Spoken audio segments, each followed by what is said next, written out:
여러분 안녕하십니까. 5월 13일 새벽이 되었습니다. 전우책입니다. 북한 김정은이 윤석열 정부에게 도발했습니다. 북한은 어제 12일이죠. 동해상으로 단거리 탄도미사일인 전술유도탄 KN-24를 3발 쏘았습니다. 올해 16번째 도발입니다. 합참은 18시 29분, 그러니까 저녁 6시 29분경에 북한이 평양 순안 일대에서 동해상으로 발사한 단거리 탄도미사일 3발을 포착했다고 밝혔습니다. 비행거리는 약 360km, 그리고 고도는 약 90km, 속도는 마 5로 탐지됐습니다. 원인철 합참의장은 탄도미사일 발사 직후에 라케모라 연합사령관과 상황을 공유하고 한미연합 방위태세를 확인했습니다.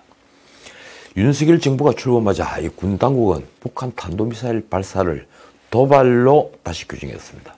문재인 정부와는 사뭇 다른 기조죠. 출입기자단에게 보내는 문자 메시지도 미상 발사체에서 미상 탄도미사일로 변경했습니다. 국가안보실은 북한의 탄도미사일 발사 즉시 김성한 국가안보실장 주재로 대통령실 안보상황 점검회의를 개최했습니다. 한반도와 동북아 긴장을 고조시키고 이 국제평화와 안전을 중대하게 위협하는 도발 행위를 강력히 규탄한다.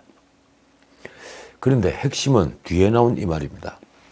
북한의 도발에 대해 보여주기식 대처보다는 안보 상황에 대한 객관적 평가를 통해 실질적이고 엄정한 조치를 취해나갈 것이다. 우선은 한미 정상회담이 곧 예정되어 있으니 특별히 대응 방법이 없죠. 이 말이 들려주기식 발언이 아니기를 기대합니다. 어제 오후 4시 반 윤석열 정부는 첫 국무회의를 열었습니다. 그 회의에서 추가 경정 예산안을 의결했습니다. 사상 최대 59조 4천억 추경안입니다. 그런데 이 뉴스가 여러 신문사에서 다 다르게 나오더군요. 액수 자체부터 말입니다. 이번 추경안은 올해 들어 2번째인데 코로나 보상 추경안으로는 8번째죠. 그리고 소상공인 자영업자에게 온전한 손실보상이라는 윤석열 정부 1호 국정과제를 위한 것입니다. 세부적으로는 소상공인 자영업자 지원에 26조 3천억, 그리고 코로나 방역체계 보강에 6조 1천억, 취약계층 지원에 3조 1천억을 지출하기로 했습니다. 명칭도 바뀌었습니다. 방역지원금이라고 했는데 손실보증금으로 바뀐 겁니다. 그게 23조 원이 들어갑니다. 업체당 600만 원에서 1000만 원까지 지원되는데 어제 제 방송에서 말씀드린 것보다 400만 원이 더 늘어났죠. 원래 공약대로 1000만 원을 최대 지급해라. 이렇게 바뀐 겁니다. 작년 말 100만 원에 그리고 지난 1분기 300만 원씩 지급됐으니 1, 2차 방역지원금을 포함하면 1,400만 원까지 받는 경우도 생깁니다. 새 국간직이 추경호의 말이 이렇습니다. 최대 1,400만 원까지 지원함으로써 이 국민들께 드린 약속 그 이상을 지원하게 된다. 지원 대상도 기존 330만 명에서 370만 명으로 늘어납니다. 문제는 그런데 재정입니다. 윤석열 정부는 당초 약속한 대로 국채 발행 없이 초과세수와 세계 잉여금 그리고 지출 구조조정 등으로 재원을 조달한다고 합니다. 사실 60조는 지출 경쟁만으로는 도저히 마련할 수가 없는 돈입니다. 그런데 놀랍게도 올해도 53조 3천억이나 초과세수가 예상된다는 것입니다. 거기에다 세계 잉여금 8조 1천억 그리고 지출 구조조정으로 7조 원을 마련합니다. 기재부 최상대 2차관은 지출 구조 조정은 특정 사업을 없애는 것이 아니라 모든 사업에 같은 기준을 적용해서 비용을 줄이는 것이라고 설명했습니다. 왜 진작하지 않았습니까? 초과 세조 중 이 9조 원은 국제 상환에 사용됩니다. 그만큼 빚을 줄이겠다는 겁니다. GDP 대비 올해 말 국가 채무 비율은 그래서 50.1%에서 49.6%로 낮아집니다. 초과 세수가 있어 숨통은 트인 것인데 사실 그 역시 문제입니다. 홍남기 시절인 작년에는 60조 원이 넘는 역대급 초과 세수가 발생했죠. 그래서 세수 축의 오류 논란이 벌어졌습니다. 그런데 올해도 엄청난 세수 초과가 있다는 것은 뭘 의미할까요? 그만큼 우리 경제가 활성화되고 성장한 것일까요? 그랬으면 얼마나 좋겠습니까? 그런데 작년 세수 초과는 정권 거래와 부동산 양도소득세 그리고 종부세 그리고 삼성그룹 이건희 회장이 별세하고 나서 엄청난 상속세가 또 생겼죠. 그런 상속증여세 이런 세수에서 나왔습니다. 바꾸고 말하면 문재인 정부의 세제는 수탈이며 약탈이었다는 말입니다. 말하자면 가졌거나 이 가진 것으로 보이는 사람들에게서 빼앗아서 그 돈을 분배한 것입니다. 문재인 정부를 약탈 정부라며 공격했던 윤석열 대통령이 이 초과세수를 마냥 좋아할 일은 결코 아닌 것입니다. 결국 추경은 어제 제가 방송에서 말씀드린 33조 원 플러스 알파의 거의 2배 수준으로 늘어났습니다. 그리고 어쨌든 국채 발행 없이 돈을 마련하니 재정 건전성을 지키겠다는 약속도 아직은 지킨 셈이 됐습니다. 그런데 또 다른 문제는 여전히 남습니다.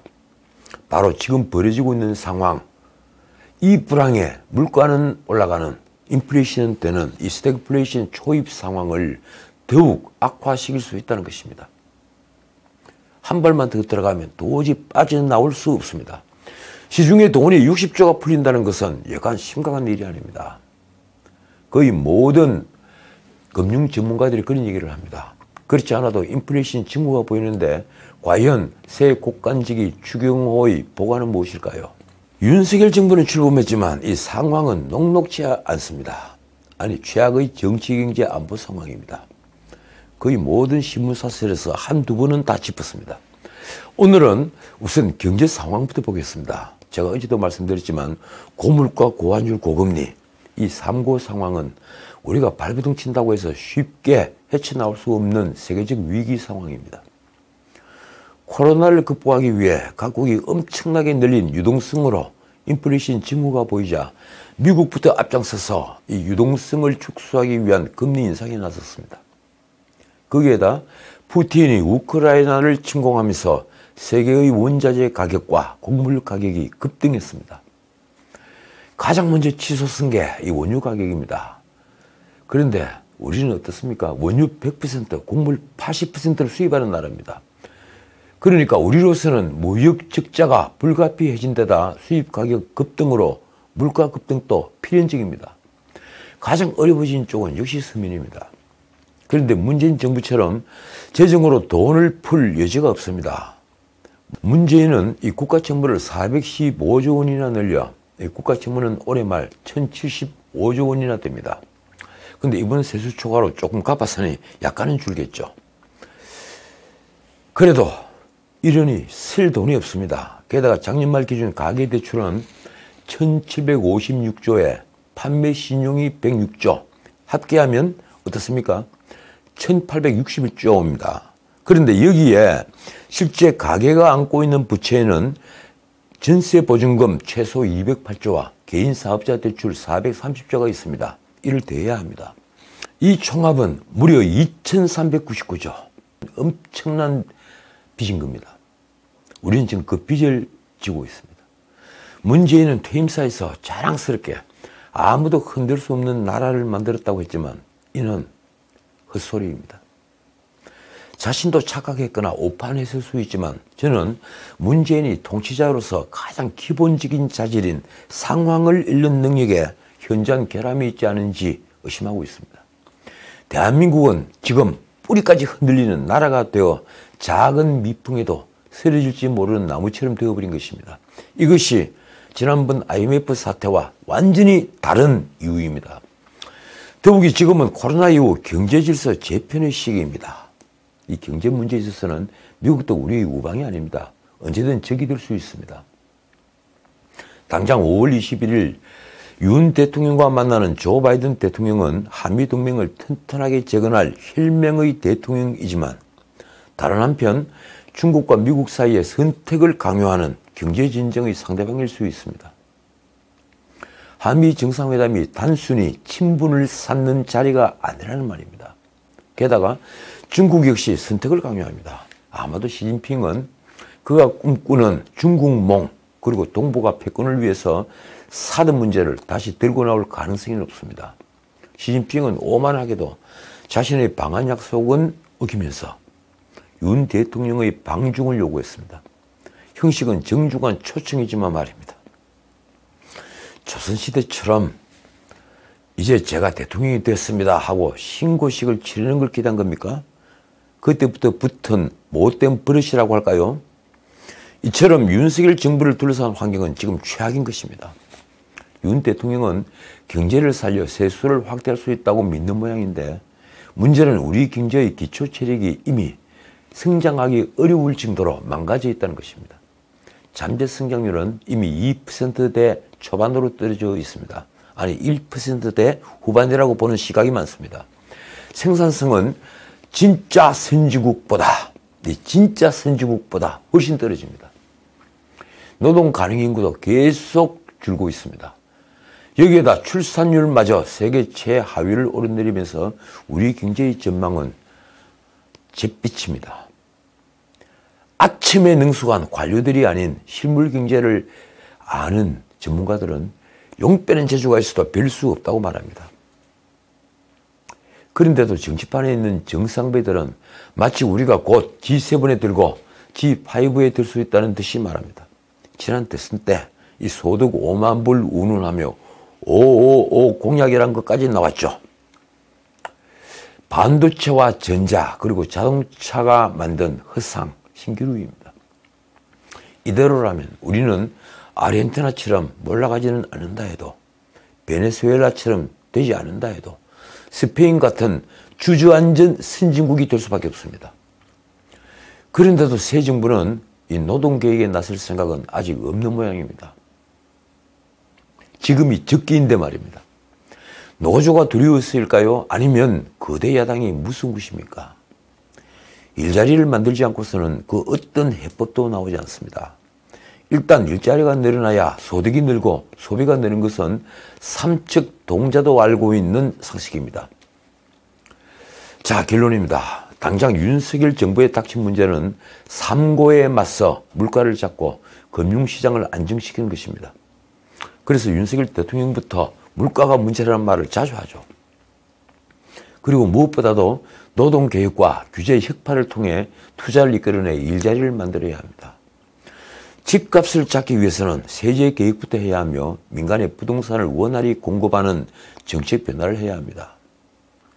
이 모든 것을 하는데 쓸 돈은 없습니다. 시간도 기다려주지 않습니다. 그래서 세금이 들어가는 각종 법령부터 재정비해야 합니다. 지난 정부에서 만든 입법으로 매년 14조 7천억이나 가뱃돈이 지금 들어갑니다. 그런 거 다 바꿔야 합니다. 또 지키기 힘든 공약과 정책은 욕을 먹더라도 철회해야 하는 용기가 필요합니다. 이 모두는 국민 개개인의 이해가 부딪히는 일입니다. 당연히 반발은 크겠지만 그건 윤석열 정부의 숙명입니다. 자, 어제 뉴스들이 넘쳐났습니다. 그래서 준비했다가 많은 부분을 생략했습니다. 새 정부는 조각조차 하지 못하고 출범했는데 이 윤 대통령은 12일 박진 외교부 장관과 이상민 행정안전부 장관을 임명했습니다. 외교장관 임명은 20일 한미 정상회담 때문에라도 시급을 다투는 문제죠. 보기 좋은 게 있더군요. 바로 윤 대통령이 출근길에 기자들과 일문일답을 하고 있다는 것입니다. 이게 관료로 정착된다면 소통이 부족하다거나 제왕적 대통령제라는 말은 쑥 들어갈 것입니다. 이로써 현재까지 윤석열 정부의 국무위원은 오늘 임명된 두 장관, 거기에다가 대통령이 지난 10일 임명한 장관 7명, 합해서 10명입니다. 국무회의는 구성원 과반수의 출석으로 개의할 수 있죠. 11명이 필요합니다. 출석 구성원의 3분의 2 이상이 또 찬성으로 안건을 의결합니다. 그러면 8명이 찬성을 해야만 안건이 의결됩니다. 이 최소한입니다. 국무회의 의결 정족수까지 염려할 상태가 된 책임은 누구에게 있을까요? 솔직히 첫째는 민주당의 목리요. 두 번째는 그 목리에 빌미를 준 윤석열의 인사입니다. 아무리 편을 들려 해도 될 수 없는 부분이 있습니다.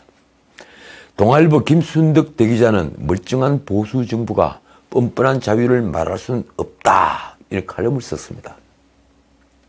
그 칼럼의 내용이 이렇습니다. 윤 대통령이 당선인 시절 장관 후보군을 지명하면서 멀쩡한 보수는 흔들리기 시작했다. 윤 대통령을 찍은 국민도 창피해지기 시작했다. 참 무서운 말입니다. 김순덕은 윤 대통령이 인사원칙으로 지역이나 성별 안배 없이 능력과 전문성만 봤다고 말했는데 믿기 어렵다며 이런 말도 했습니다. 통합과 균형까지는 아니더라도 어쩌자고 동창과 검찰 이념만 깐깐히 보고 골랐는지 저쪽 보기 민망하다. 이 저쪽이란 말은 문재인 대통령이 이쪽 저쪽이란 표현을 손석희와의 대담에서 사용을 했죠.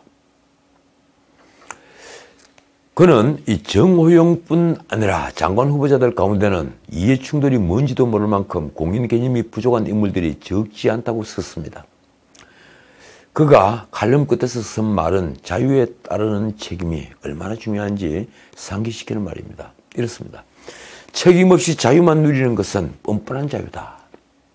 멀쩡하지 않은 일부 보수 인사들 때문에 윤 대통령을 지지한 국민이 다시 부끄러워지고 있다. 어떻든 다행히 정권은 바뀌었고 이 나라를 점령했던 운동권 유사 좌파들과 그 아류들은 물러날 것입니다. 가장 심각한 것은 사법부였죠. 윤석열 임기 중에 대법관 12명과 헌법재판소 재판관 9명도 교체됩니다. 그러니까 대법관은 1명을 빼고 전원이, 헌법재판소는 전원이 교체가 됩니다. 작년 9월 임명된 오경미 대법관을 제외한 나머지 대법관들은 모두 임기가 끝나는 것입니다. 윤 대통령은 올 9월 임기를 마치는 김재영 대법관의 후임자부터 임명을 하게 되는데 내년 7월부터는 문재인이 임명했던 조재현, 박정화 그리고 대법원장 김명수가 차례로 퇴임합니다. 2024년 1월에는 안철상 민유숙 대법관이 임기를 마치는 등 그 뒤에도 순차적으로 대법관은 모두 교체됩니다. 말씀드린 대로 헌법재판소 재판관은 전원이 윤 대통령의 임기 중에 교체가 됩니다. 윤 대통령은 2023년 11월 물러나는 유남석 헌재 소장 후임을 지명합니다.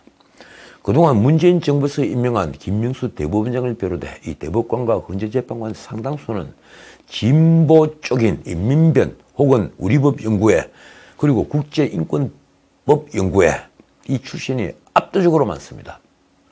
저는 내년 김명수 대법원장이 물러나기 전에 대법원이 연루된 재판거래 의혹은 반드시 밝혀야 한다고 생각합니다. 이 문제는 결코 허지부지할 수 없는 문제입니다.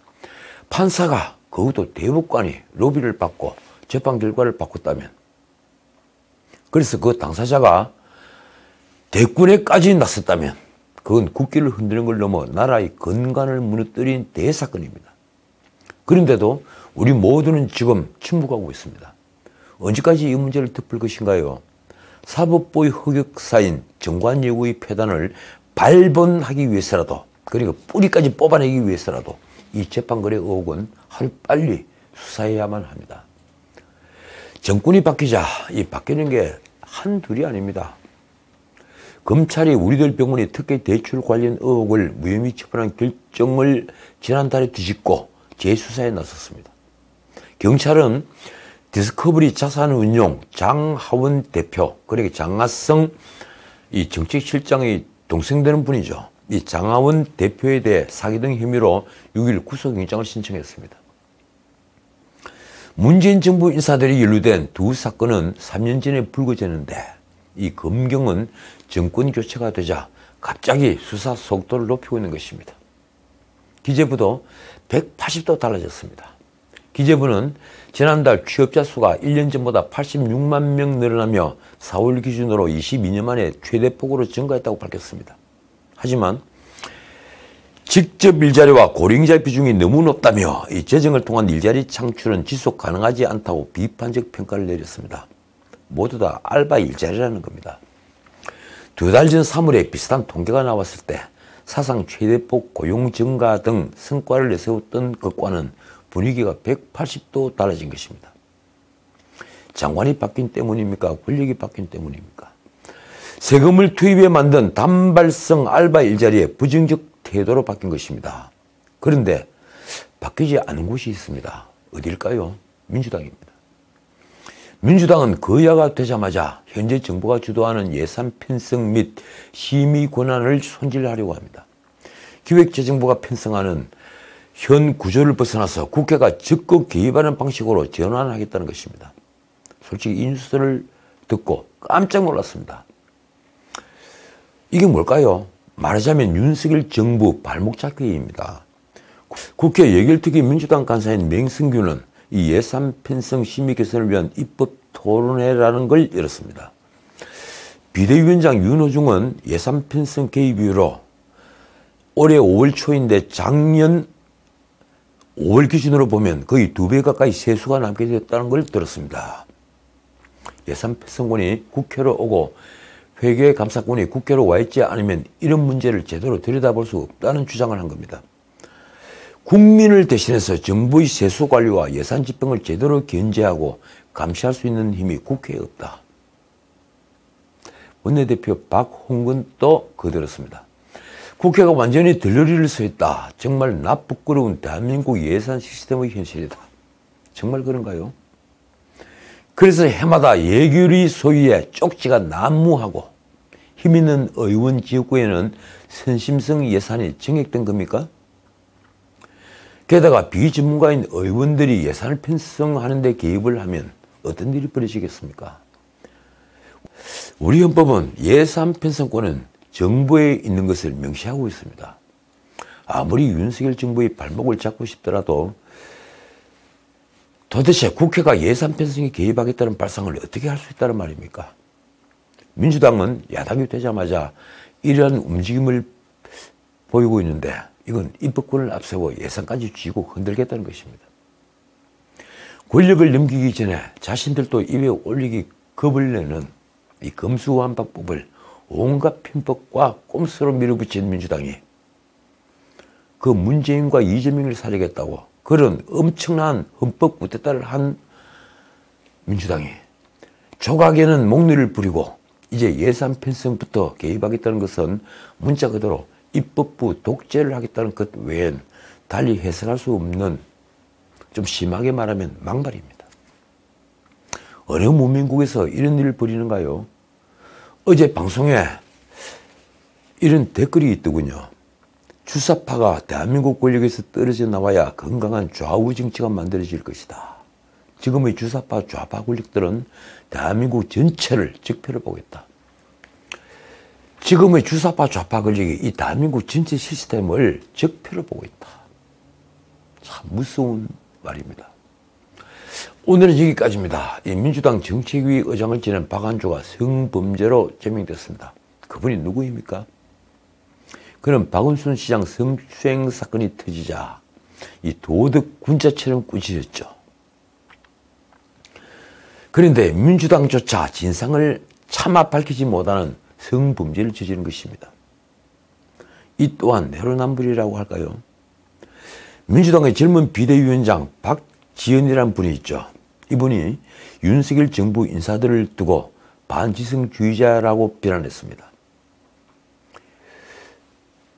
제가 나이가 어리다고 절대로 무시하는 건 아닙니다. 그런데 그는 반지성주의가 뭔지 알기나 하는 걸까요? 민주당은 다수의 부정의가 소수의 정의를 숫자로 이긴다고 믿는 모양입니다. 그러면 정의도 바뀔 수 있다고 믿는 것입니다. 그것이 민주주의라는 것인가요? 그렇다면 공산당이 벌이는 인민재판과 무엇이 다릅니까? 지금까지 전책이었습니다.